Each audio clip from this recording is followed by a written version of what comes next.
We saw scenarios much earlier in this course for a way of storing other values and then using them. So if we take the scenarios file in your working folder and then look at the what if analysis scenario manager, we can see there are a number of scenarios. And if we then show any one of them, such as awful bananas, and show, the values are fed in and the totals change. Now, in order to change from one scenario to another, if we were to completely come out and close the box, there would be 1 click, 2 clicks, 3 clicks, 4 clicks, 5 clicks. So that's 5 clicks. If we were to record those steps and store them as macros, we could reduce those 5 clicks down to 1 keyboard shortcut. A great reason for having a macro. So we go to the developer, record a macro, let's call it CMD Bad Apple, maintaining my naming convention, and then Control-Shift-A for apples. Now this macro is actually only going to be of any use in this particular file because it's the only file that contains these scenarios. So we're going to say this workbook, command bad apple. Okay. We then record ourselves going to the data ribbon, what if analysis, scenario manager, awful apples, show, close. And then we need to go back to the developer to stop recording. So that's the bad apple macro recorded. We then need to record another macro, command bad pair, Control, Shift and P, P for pair, this workbook, okay. And then our actions are data, what if, scenario manager, awful pair, show, close, and then stop the macro recording. And then one more, record the macro, command bad banana, Control, Shift, B for banana, this workbook again.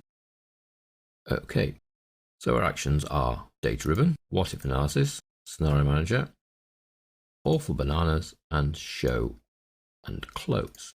So those are our 3 macros. Make sure we stop the last one recording. We have them all stored as keyboard shortcuts, so we can move from one to the other. So if I now return all the scenarios back to the good values, so what if scenario manager, so we'll have normal bananas, pear normal, and apple normal, close. What I can now do if I want to see the bad ones is Control Shift A for bad apples. We see that our keyboard shortcut runs the macro shows the bad apples and places the values in the sheet. No need to go into Scenario Manager, choose the right one, show and close. If I want to see the bad pairs, Control Shift P puts in the bad pair values, and the bananas, Control Shift B runs our macro, which then places the values of the correct scenario into the sheet. Now obviously you would need to create a macro for every single scenario so that you could run any of them at any time simply by running the keyboard shortcut at this stage. Don't forget that when you save this file, it must be saved with an XLSM extension.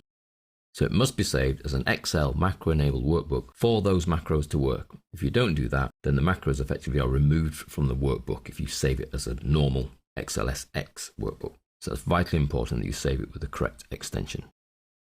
Now, just as we've been able to use a macro to move between various scenarios, therefore cutting down the amount of keyboard strokes or mouse actions we have to carry out, we can do very similar tasks with custom views.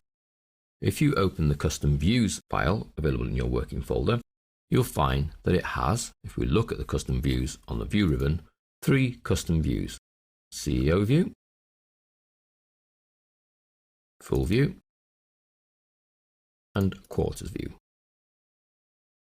Now, it's not too much difficulty to click to change between those views, but it would be quite useful if we had 3 quick keyboard shortcuts that allowed us to change from one view to the other. Well, this is a good candidate for a macro. So we start ourselves recording. Gonna call it CMD View CEO. Keyboard shortcut, Control Shift C. Storing this workbook, so it's only any use to this workbook. Okay. And then record myself going to View, Custom View, CEO View, Show, and Stop. I then need another macro, CMD View Whole. Keyboard shortcut, Control Shift W. Again, stored in this workbook. Okay. And that will record me going to View, Custom View, Full View, Show. and then stop. And then the last one, Command View Quarters, Control Shift Q would be sensible. Again in this workbook, and that records me going to View, Custom View, Quarters, Show, and then we stop. So now I have 3 keyboard shortcuts to move me between the 3 views. Control Shift C for CEO, Control Shift W for whole view, Control Shift Q for quarter view. So I can quite quickly move between those 3 views as I see fit.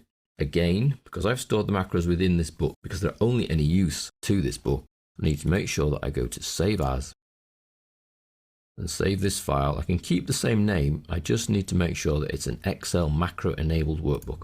Otherwise, the macros will not work. They will physically be removed from the file.